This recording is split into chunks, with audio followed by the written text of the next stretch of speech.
Hi guys, this is Christine from HappilyEverAfter. This is part 2 of my update video that I recently posted.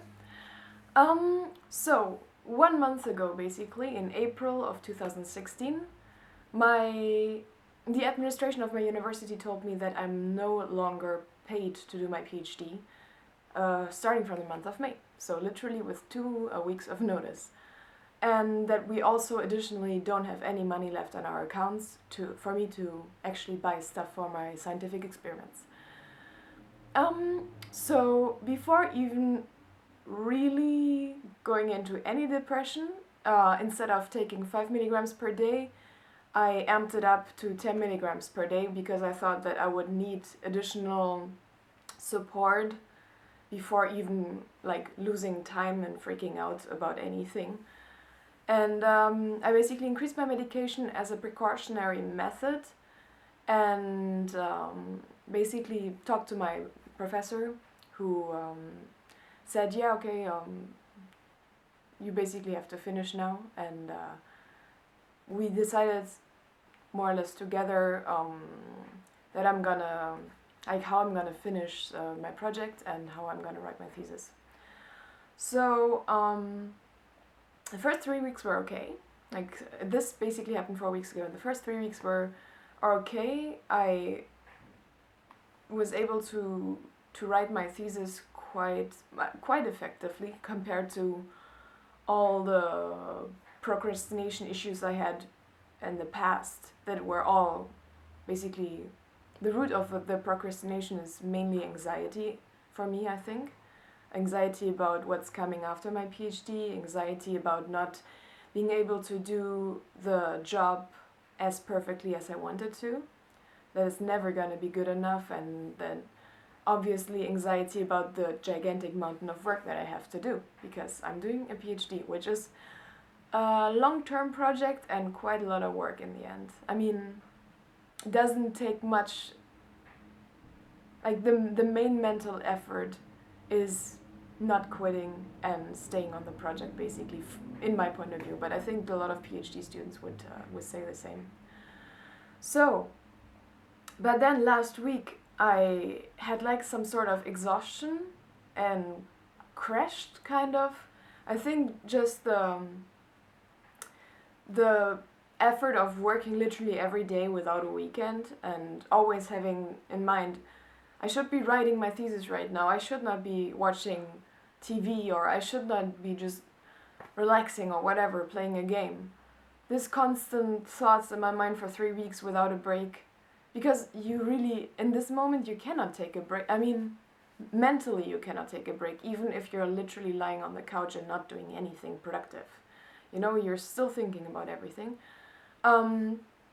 So all of this basically was a bit too much, and I was not able to work for several days in a week, in a row, for pretty much 1 week. And then when my boyfriend realized basically what's going on, he was telling me, okay, you need to change something here, because this is not sustainable and you need to finish fast, and so on and so on. And he was right, obviously. So I'm quite happy that I have somebody next to me that puts the truth in my face and kind of pushes me to act upon my behavior. So what I basically did was I was taking a doctor's appointment the next day to get a prescription for anxiolytic drugs next to my Cipralex that I'm taking every day. And I also thought about amping up the Cipralex to 20 milligrams per day, just to cope with the additional stress. So the doctor, like after waiting, I think it was like 5 hours, I think, in the doctor's office, finally I got the appointment. Obviously, if you want to have an appointment the next day, it's not necessarily, you're not necessarily a priority. So I went there at 9 a.m., which was officially the opening time of the clinic. Anyways, I was 5 hours later, I had the appointment, and The doctor was like super nice, and I told her what's basically happening to me, that I don't have any salary anymore, I have to finish my PhD as fast as possible, and that I'm under a lot of stress, additional to the stress of doing a PhD from the beginning, which is like super stressful. Anyways, so she kind of, I mean, medical doctors have also really hard studies, so I think I didn't even need to explain a lot to her. She knows what stressful studies are. And I told her that to cope with the anxiety that I'm feeling at the moment, and the lack of sleep and so on, I was thinking about taking anxiolytics in those intense moments to kind of get myself down, and to also in general smooth out my the roller coaster, you know, of feelings. So she said, okay, no problem, I prescribed you something, and if the medication is not good for you, you can just leave me a note and I will give you another prescription for a different medication. So I took some anxiolytics. For now, I basically took only 2 half tablets of what she prescribed me. If you give me a second, I can look up. I forgot the name of the medication.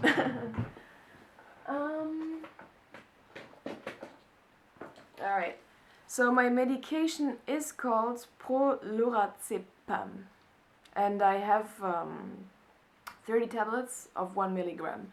But as we discussed with the doctor, she told me that I can cut them and like see what dosage is best for my body, because I already realized, like, in the past I took very rarely other medications that were anxiolytic, and they usually knocked me out. But I don't really know if that's because the stress level is going down and then my body just feels tired because it has been on adrenaline so much, or because the actual medication is making me sleepy. So I still have to figure that out. But I took 2 half tablets of this guy, and this was really helping me cope, like overcome, you know, the top of the hill, where you, which is basically the hardest part, like starting the work, and then you kind of get into like a rhythm, you know. So that was okay. I was happy with that, and funny enough, when I'm on this medication, my libido is back. I don't have a lot of libido, but when I'm on this medication, I'm so relaxed that my libido actually comes back, which was super surprising to me, because I like I told you before, I don't really take them frequently. So, and even in the past, I had never, there were 2 incidences where I took anxiolytics. So that was interesting. Like, I took the first half tablet, and then in the evening I was just like, I mean, I don't know. It was nice. All right, that's it for now. That's where I'm at. I hope you have a good day. Bye bye.